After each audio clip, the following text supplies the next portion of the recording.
ખરેખર શું કાર્યક્રમ છે, કોણ કોણ પાર્ટિસિપેટ થઈ શકશે, કોણ ભાગ લઈ શકશે? જો તમે ડ્રગ્સ લીધું તો તમારી હાલત શું થશે? ખરેખર ડ્રગ્સ શું છે, એમડી શું છે, મેફેડ્રોન શું છે? તમારે બાજુવાળાની સલાહ નહીં લઈ શકો. મને બતાઈને બાકી બહાર નીકળીશ તો ટીવી નાખીશ તને હું. આપણે ક્લાસની અંદર કરતા હોય ને ઘણી વખતે પરીક્ષાની અંદર, બતાઈને પછી ઓલો કહે ને, એ સાહેબ બનાવવાનું કીધું હોય હાથી અને બનાવી નાખ્યું હોય ગધેડો, તો મેં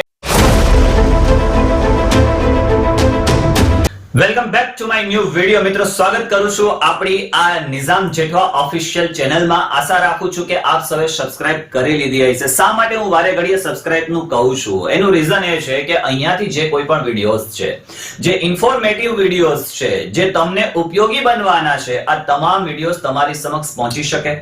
તમે સબસ્ક્રાઇબ કરેલું હશે, બેલ બટન ઓલ કરેલું હશે, ચલો વિડિયોઝ છે એ અલગ અલગ જગ્યાએ જોવાતા હોય છે, અધર કન્ટ્રીઝમાં જોવાતા હોય છે, અધર સ્ટેટ્સમાં જોવાતા હોય છે, પરંતુ ખાસ જે બાબત જ્યાંની છે, એટલે કે માંગરોળને લઈને જો કોઈ ઇન્ફોર્મેશન આવે છે તો સામાન્ય રીતે તમે સબસ્ક્રાઇબ નથી કરેલી તો તમને કદાચ એ બાબતનું જાણ ન પણ રહે. WhatsApp ની અંદર વિડિયો શેર થતા હોય તો બરોબર છે, પરંતુ હું તમને અહીંયા એક મુદ્દાની ચર્ચા કરીને પહેલા એક વાત જણાવી દઉં કે હજુ સુધી જો તમે ચેનલને સબસ્ક્રાઇબ નથી કરી તો ચેનલને સબસ્ક્રાઇબ કરી લો, કારણ કે આજનો વિડિયો તમારા માટે ખૂબ જ ઉપયોગી બનવાનો છે. ઇન્ફોર્મેશન તમારી સમક્ષ રજૂ કરવાનું છું કે માંગરોળના જે ડોક્ટર્સ એસોસિએશન દ્વારા ગાંધી જયંતિ નિમિત્તે નિબંધ લેખન સ્પર્ધાનું જે આયોજન કરવામાં આવ્યું હતું, એ પણ આપણા વિડિયો થકી આપણે તમામ લોકો સુધી પહોંચાડવાનો પ્રયત્ન કર્યો હતો. અને એનું જે રિઝલ્ટ આવ્યું, જે પ્રમાણપત્રો આપવામાં આવ્યા અને સાથે જે ગિફ્ટ આપવામાં આવ્યા ફર્સ્ટ, સેકન્ડ, થર્ડ ને, આ તમામ જે વિદ્યાર્થીઓ છે, વિદ્યાર્થીઓના નામ સાથે પણ આપણે લોકો સમક્ષ રજૂ કરવાનો પ્રયત્ન કર્યો હતો. આપ સૌએ વિડિયો જોયો પણ અને શક્ય બન્યો તેટલો સપોર્ટ પણ કર્યો. એ જ રીતે સપોર્ટ કરતા રહેશો, કારણ કે માંગરોળ ડોક્ટર્સ એસોસિએશન છે એનું બિરદાવવા લાયક ખરેખર એ કાર્ય કહી શકાય. તો એ લોકોએ બીજો એક કાર્યક્રમનું આયોજન કર્યું છે. ખરેખર શું કાર્યક્રમ છે, કોણ કોણ પાર્ટિસિપેટ થઈ શકશે, કોણ ભાગ લઈ શકશે, એની અંદર કેટલો સમયગાળો આપેલો છે, કઈ સ્પર્ધા છે, કેટલા વાગ્યે શરૂ થશે, કેટલા વાગ્યે પૂર્ણ થશે, આ તમામ માહિતી આપણે આજના વિડીયોમાં રજૂ કરવાનો પ્રયત્ન કરીએ. તો જોઈએ અને તમને સ્ટેપ બાય સ્ટેપ આખી બાબતો સમજાવી દઉં. કોઈએ પણ આની અંદર વંચિત નથી રહેવાનું. ખાસ એ બાબત છે કે ભાઈ જે તે સમયની અંદર જે નિબંધ લેખન સ્પર્ધા હતી તેમાં વિભાગ ABC ની અંદર પણ સામાન્ય રીતે ક્રાઇટેરિયા નક્કી કરી દીધો હતો, પરંતુ અહીંયા કોઈ ક્રાઇટેરિયા નથી. સમગ્ર માંગરોળ તાલુકાને આવરી, સમગ્ર માંગરોળ ને ગામને, શહેરને ધ્યાનમાં રાખી અને આ સ્પર્ધાનું આયોજન કર્યું છે. મારા રસનો વિષય છે, કારણ કે સ્પર્ધા હોય એટલે આપણે મોજમાં જ હોઈએ ભાઈ. હું સ્કૂલની અંદર, કોલેજમાં રાહ જોઈને બેઠો હોય કે ક્યારે સ્પર્ધાઓ આવે. એ કોઈ પણ સ્પર્ધા કેમ ન હોય, એટલે પહેલો આપણો હાથ ઊંચો હોય અને ચડી ગયા સ્ટેજ પર, ખબર પણ ન હોય, પણ એની જે મજા છે ને એ અલગ હોય છે. અંદરનું જે કૌશલ્ય છે, જે શક્તિઓ છે, એ ખીલવવાનો એક આપણને મોકો મળે છે. આપણી અંદર રહેલી જે કળાઓ છે એ કળાઓ લોકો સમક્ષ રજૂ કરવાનો આપણને એક મોકો મળે છે. તો એ ચાન્સ ખરેખર જવા ન દેવો જોઈએ. શું છે સમગ્ર આયોજન, હવે આપણે જોઈએ ઓન સ્ક્રીન. તો કે વોકિંગ ક્લબ જુનાગઢ અને જુનાગઢ પોલીસ દ્વારા નશા વિરોધી ઝુંબેશ સે નો ટુ ડ્રગ્સ અંતર્ગત આયોજિત સાયકલોથોન 2024 જુનાગઢ, ચોરવાડ, માંગરોળ, માધુપુર, ચારે ચાર જગ્યાએ આપણા વિડીયોને શેર કરી દો અને કહી દો તમારા મિત્રો હોય કે ભાઈ સબસ્ક્રાઇબ કરી લે. અહીંયા આપણને ઘણું મસ્ત મજાનું ઇન્ફોર્મેટિવ વસ્તુઓ મળે છે. દરમિયાન માંગરોળ ખાતે, કેના ખાતે? તો કે માંગરોળ ખાતે ઇન્ડિયન મેડિકલ એસોસિએશન માંગરોળ શાખા અને માંગરોળ ડોક્ટર્સ એસોસિએશન દ્વારા આયોજિત કઈ કોમ્પિટિશન છે? તો કે પોસ્ટર કોમ્પિટિશન, ચિત્ર સ્પર્ધાનું આયોજન કરવામાં આવી રહ્યું છે. મસ્ત મજાના મુદ્દા સાથે, મસ્ત મજાના ટોપિક સાથે પોસ્ટર કોમ્પિટિશન છે, એટલે કે ચિત્ર સ્પર્ધાનું એક આયોજન કરવામાં આવી રહ્યું છે. અહીંયા આયોજન ક્યારે કરવામાં આવી રહ્યું છે? તો કે તારીખ 22/12/2024 રવિવાર. જુઓ, ડેટ ભૂલતા નહીં, નોંધી લેજો. 22/12/2024 રવિવાર સવારે 9 કલાકે કયા સ્થળ ઉપર એ પણ હું તમને હમણાં કહું છું કે ભાઈ આ સિરીઝ 2 છે, એટલે કે સિરીઝ 1 જે હતી એ આપણે એવું માનીને ચાલીએ કે ભાઈ નિબંધ લેખન સ્પર્ધા હતી. સિરીઝ 2 તો કે ટેલેન્ટ ઓફ માંગરોળ, માંગરોળની અંદરથી જે ટેલેન્ટ છે એને શોધવાનું કાર્ય આ જે ડોક્ટર્સ એસોસિએશન છે એ લોકોએ કર્યું છે. ડોક્ટર્સ એસોસિએશનને ખરેખર આ બાબતે બિરદાવવા લાયક છે. સલામ છે એ લોકોને કે આવા નવા વિચારો કરી અને જે લોકો છે જેની જ્યાં ક્યાંય પણ કૌશલ્ય સુસુપ્ત પડ્યા છે, જેની અંદર ટેલેન્ટ છે પરંતુ એ લોકોને એક વે નથી મળતો, તો એ વે બતાવવાનો પ્રયત્ન આ લોકોએ કર્યો છે. થીમ શું છે?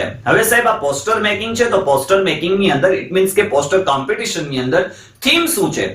એક થીમ આપેલી છે નશા વિરોધી ઝુંબેશ. હું તમને બતાવું છું કેવી રીતે હોઈ શકે, શું છે, બધા જ પ્રશ્નોનું નિરાકરણ આપણે અહીંયા કરી લઈએ છીએ.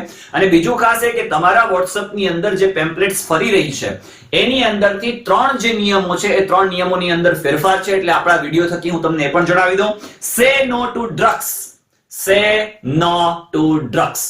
આજ જે દૂષણ છે, યુવાનોની અંદર દૂષણ છે કે ભાઈ કહેવાય ને કે કામ નથી કરવું અને વધારે પૈસા કમાઈ લેવા છે. બીજું, મનની શાંતિ માટે ઘણા બધા એવા પ્રકારના વે છે. મેં એક વિડિયો બનાવ્યો છે કે ભાઈ જો તમે ડ્રગ્સ લીધું તો તમારી હાલત શું થશે, ખરેખર ડ્રગ્સ શું છે, એમડી શું છે, મેફિડ્રોન શું છે, આ તમામની ઇન્ફોર્મેશન અને આનાથી આપણું ભવિષ્ય કેટલું અંધકારમય બની શકે છે, આ તમામ બાબતો મેં જુપિટર એજ્યુકેશન એકેડમીની જે ચેનલ છે એની અંદર સમજાવવાનો પ્રયત્ન કર્યો છે. ટોપિક કયો છે? વિષય નશા વિરોધી ઝુંબેશ, સે નો ટુ ડ્રગ્સ. આ સ્પર્ધાનું આયોજન કેટલા વિભાગમાં કરવામાં આવી રહ્યું છે? તો કે 3 વિભાગમાં કરવામાં આવે છે. વિભાગ પહેલો, ધોરણ 1 થી 6 ક્રેયોન્સ કલર્સ. હવે તમને વિચાર આવશે કે સાહેબ આ ક્રેયોન્સ કલર્સ છે શું? તો મેં મસ્ત મજાનો આ પીડીએફ ની અંદર તમને સમજાવવાનો પ્રયત્ન કર્યો છે કે ભાઈ ક્રેયોન્સ કલર્સ કોને કહી શકાય. હા, એમના મેં નમૂના પણ તમને બતાવ્યા છે. વિભાગ 1 ધોરણ 1 થી 6, નોન પેન હોય તો લઈને લખી લેજો. વિભાગ 2, વિભાગ 2 ની અંદર શું છે? ધોરણ 7 થી 12, ધોરણ 7 થી 12 પેન્સિલ કલર્સ, પેન્સિલ કલર્સ છે. અને વિભાગ 3 ધોરણ 12 થી ઉપર વય મર્યાદા નથી. વાહ, શાબાશ, ધન્યવાદ ભાઈ. વય મર્યાદા નથી. તમે ગમે એટલી એજ ના હો, તમે સિનિયર સિટીઝન હો, તમે વયોવૃદ્ધ હો, તમે તરુણાવસ્થામાં યુવાવસ્થાની અંદર હો, તો આ તમામ તમે શું કરી શકો છો? પાર્ટિસિપેટ થઈ શકો છો. એટલે 12 ધોરણ પછીના ગમે તેટલા હોય, તમને આવડે છે, કલાકારી આવડે છે, તમારી અંદર કૌશલ્ય પડેલું છે, તો થઈ જાઓ પાર્ટિસિપેટ. ફોર્મ ક્યાં ભરવાનું એ પણ હું તમને કહું છું. હા, નિરાંત લો. ચાલો ક્રેયોન્સ કલર્સ ની વાત કરી લઈએ તો આપણને ખ્યાલ હશે, આપણે વાત કરતા હશે મીણિયા કલર. આવું હું શુદ્ધ તળપદી ભાષામાં સાહેબ આ શું મીણિયા લઈ આવ્યા, પણ એક મીણમાંથી બનતો મતલબ કે બનતો કલર છે સામાન્ય રીતે કે ભાઈ મીણિયા કલર. આપણે અમે તો શાળાની અંદર આવું જ કહેતા ભાઈ મીણિયા કલર. તો આ મીણિયા જે કલર છે એને ક્રેયોન્સ કલર તરીકે ઓળખવામાં આવે છે. કયા કલર તરીકે? ક્રેયોન્સ. એટલે કન્ફ્યુઝનમાં ન રહેતા બાળકો કે સાહેબ આ ક્રેયોન્સ કલર ધોરણ 1 થી 6 છે એ ક્રેયોન્સ કલરનો ઉપયોગ કરી શકશે. અને મેં અહીંયા તમને બાજુમાં એક થીમ પણ બતાવેલી છે. જો સે નો ટુ ડ્રગ્સ થીમ બતાવેલી છે. જો અહીંયાથી છોકરો બહાર નીકળે છે, અહીંયા એક ખોપડી આપેલી છે, અંદર આગ, સિગરેટ પીતા હોઈએ ને અને આગ થઈ જાય અંદરથી, એવા પ્રકારની એક થીમ આપેલી છે. જસ્ટ બતાવવા માટે તમે કોઈ પણ થીમ બનાવી શકો છો. ત્યાર પછી પેન્સિલ કલર. પેન્સિલ કલર તો ખ્યાલ જ છે કે આ જે પેન્સિલો છે એ પેન્સિલ જે કલર છે, આપણે થોડુંક લાઇટ કલર આપણે વાપરીએ. આ જે પેન્સિલ કલર છે એ પેન્સિલ કલર દ્વારા તમે બનાવી શકો છો. આ ધોરણ 7 થી 12 ના વિદ્યાર્થીઓ પેન્સિલ કલર દ્વારા પોસ્ટર મેકિંગ કરી શકશે. ત્યાર પછી છે વોટર કલર. વોટર કલર ની અંદર આપણે વાત કરીએ તો જો અહીંયા WIP છે, વોટર કલર એટલે પાણીનો કલર. આ પીછી દ્વારા તમારે પોસ્ટર મેકિંગ કરવાનું રહેશે વોટર કલર દ્વારા. આ કોને? તો કે 12મા ધોરણ પછી જે 12 પાસ કરી ગયો છે અથવા તો 12 ધોરણનો વિદ્યાર્થી છે એના પછીની ગમે એટલી એજનો હોય એ આમાં પાર્ટિસિપેટ થઈ શકશે. એક ક્રેયોન્સ કલર, બીજું પેન્સિલ કલર અને ત્રીજું વોટર કલર. વાહ, ખૂબ સરસ. ચાલો હવે આપણે થોડાક નિયમોને સમજી લઈએ. તો આ સ્પર્ધામાં કોઈ પણ પ્રકારની પ્રવેશ ફી રાખવામાં આવેલી નથી. 1 પણ રૂપિયો તમારે ચૂકવવાનો છે નહીં. માત્ર ને માત્ર રજીસ્ટ્રેશન કરવાનું છે. બીજું, સ્પર્ધક માંગરોળ તાલુકાનો હોવો ફરજિયાત છે, એટલે આધાર કાર્ડ જોડે રાખવાનું ભાઈ. તમારે સબમિટ કરો ત્યારે આધાર કાર્ડ તમારે સબમિશન આપવું પડશે. ખબર નથી, પરંતુ અહીંયા જે બારકોડ સ્ટીકર તમે સ્કેન કરશો એટલે એની અંદર ટોટલ ઇન્ફોર્મેશન આવી જશે. વિભાગ પ્રમાણે સ્પર્ધકે ચિત્ર સ્વતંત્ર બનાવવાનું રહેશે. તમારે બાજુ વાળાની સલાહ નહીં લઈ શકો. મને બતાવીને બાકી બહાર નીકળીશ તો ટીવી નાખીશ તને હું. આપણે ક્લાસની અંદર કરતા હોય ને ઘણી વખતે પરીક્ષાની અંદર, બતાવીને બતાવીને પછી ઓલો કહે ને, એ સાહેબ આ પાછળથી મારી મસ્કરી કરે છે, અથવા તો સાહેબ આ મને ડિસ્ટર્બ કરે છે, જાણે એ તો હોશિયાર હોય. એ આપણા કરતા નબળો હોય. આપણે મારી ઢીકા પાટું, તું બહાર નીકળ, જો મને બતાવ્યું નથી ને. આપણે એવું કરવાનું નથી. ચલો નેક્સ્ટ વાત કરીએ. 4. વિભાગ પ્રમાણે નક્કી કરેલા કલર્સનો જ ઉપયોગ કરવાનો રહેશે. વિભાગમાં ક્રેયોન્સના વિભાગમાં આવતા હોય તો ક્રેયોન્સ કલર, પેન્સિલના વિભાગમાં આવતા હોય તો પેન્સિલ કલર, અને ત્યાર પછી જે વોટર કલરના વિભાગમાં આવતા હોય તો વોટર કલર. ચિત્ર થીમ વિષય ઉપર જ બનાવવાનું રહેશે. થીમ શું આપ્યું છે? સે નો ટુ ડ્રગ્સ. હવે આપણાને બનાવવાનું કીધું હોય સે નો ટુ ડ્રગ્સ, અને એ થીમ નું તાત્પર્ય જ ન નીકળતું હોય. બનાવવાનું કીધું હોય હાથી અને બનાવી નાખ્યું હોય ગધેડો, તો મેળ કરવો કેમ? ને મારા જેવા જો ચિત્રકાર હોય તો વાત જ ના પૂછો. શું બનાવવાનું કીધું હોય ને એનું તાત્પર્ય જ શું નીકળતું હોય, નક્કી જ ન કરી શકાય. આમ તો હું ગુજરાત લેવલે ફર્સ્ટ સ્વપ્નની અંદર, પરંતુ કહેવાનું મતલબ એવું છે, અમારે ચિત્રમાં ઇરફાન બહુ પાર્ટિસિપેટ થતો, Irfan painter, Irfan Patel. Save water અમારે કોલેજ કક્ષાની અંદર જતા ત્યારે દર વર્ષે યુનિવર્સિટીને, હું મિમિક્રી છે, એકપાત્રીય અભિનય છે, ડાન્સિંગ છે, એની અંદર ફર્સ્ટ લઈને આવતો. મારો ઇરફાન પટેલ છે એ આ ચિત્ર સ્પર્ધામાં ફર્સ્ટ લઈને આવતો. વાહ, ખૂબ સરસ. એના માટે પણ આ રસનો વિષય છે. ત્યાર પછી આપણે વાત કરીએ કે સવારે ક્યારે પહોંચવાનું છે?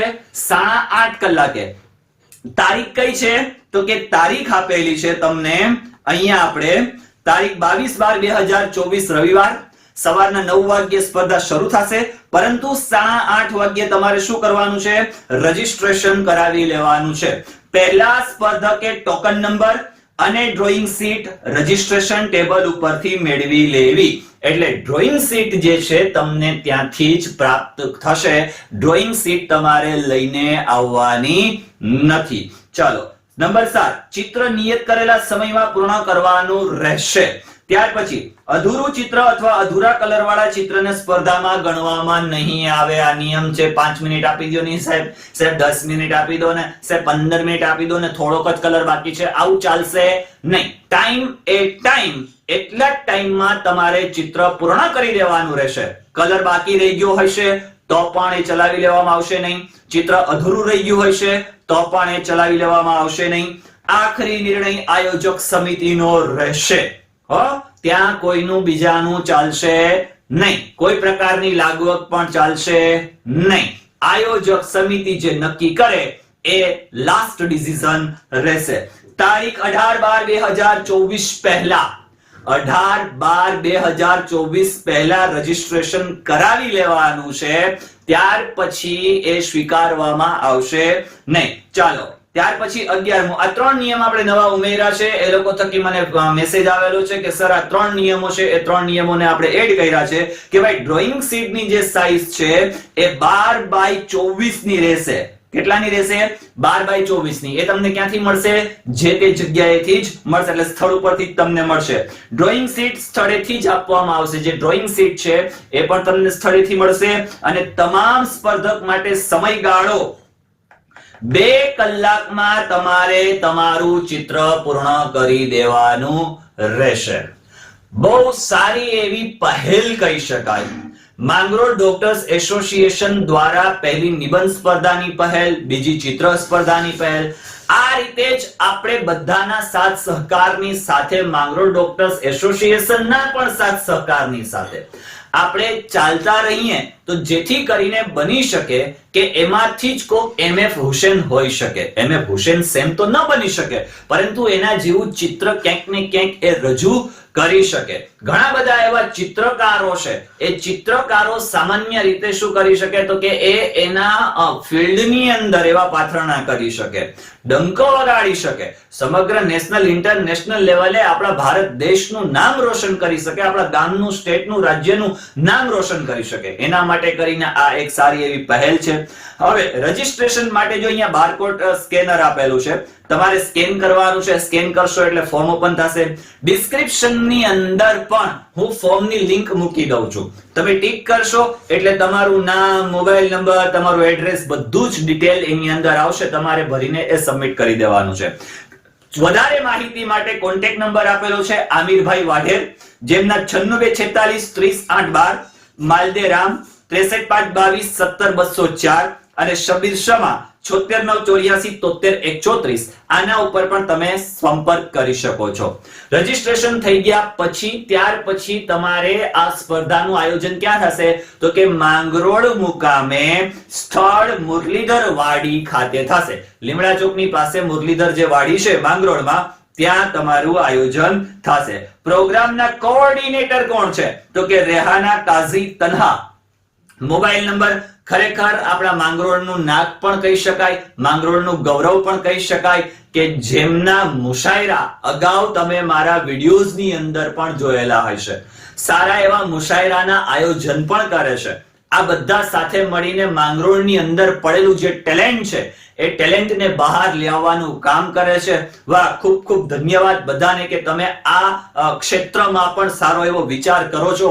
ડોક્ટર ફિલ્ડ આખું જુદું છે અને છતાં પણ આ ફિલ્ડની અંદર વિચાર કરવું એ એક કાબિલે તારીફ છે. ચાલો, તો તમને તમામ ઇન્ફોર્મેશન મેં આપી દીધી છે. તમામ પાર્ટિસિપેટ થનારા વિદ્યાર્થીઓ માટે all the best and thank you. એકલા જોતા નહીં, જેટલા પણ મિત્ર વર્તુળ છે તમામને શેર કરી દો, જેથી કરી અને એ લોકો સુધી પણ આ માહિતી પહોંચે. ચેનલ પર નવા છો, ચેનલને સબસ્ક્રાઇબ કરી લો. જે તે તારીખે આપણે ત્યાં સ્થળ ઉપર બધા સાથે મળીશું. ચાલો, તો બધાને ઓલ ધ બેસ્ટ. ચેનલને સબસ્ક્રાઇબ કરવાનું ભૂલતા નહીં, બેલ બટન દબાવીને ઓલ કરી લો જેથી કરીને નોટિફિકેશન વહેલી તકે મળી શકે. કમેન્ટ ચોક્કસપણે કરશો અને ત્યાર પછી તમારા જેટલા પણ સર્કલ છે સમગ્ર માંગરોળની અંદર વિડીયોને પહોંચતો કરી દો. ચાલો ફટાફટ. ચાલો, તો મળી છે નેક્સ્ટ વિડીયોની અંદર. ત્યાં સુધી ખુશ રહો, પરિવાર સાથે રહો, ખૂબ આનંદમય રહો, ખૂબ પ્રગતિ કરો અને આના માટે થીમ વિચારવાનું ચાલુ કરી દો ને ફટાફટ રજીસ્ટ્રેશન કરવાનું ચાલુ કરી દો. લિંક ડિસ્ક્રિપ્શનમાં આપેલી છે અથવા બારકોડ સ્ટીકર સ્કેન કરી અને ત્યાર પછી રજીસ્ટ્રેશન કરાવી લો. ધન્યવાદ.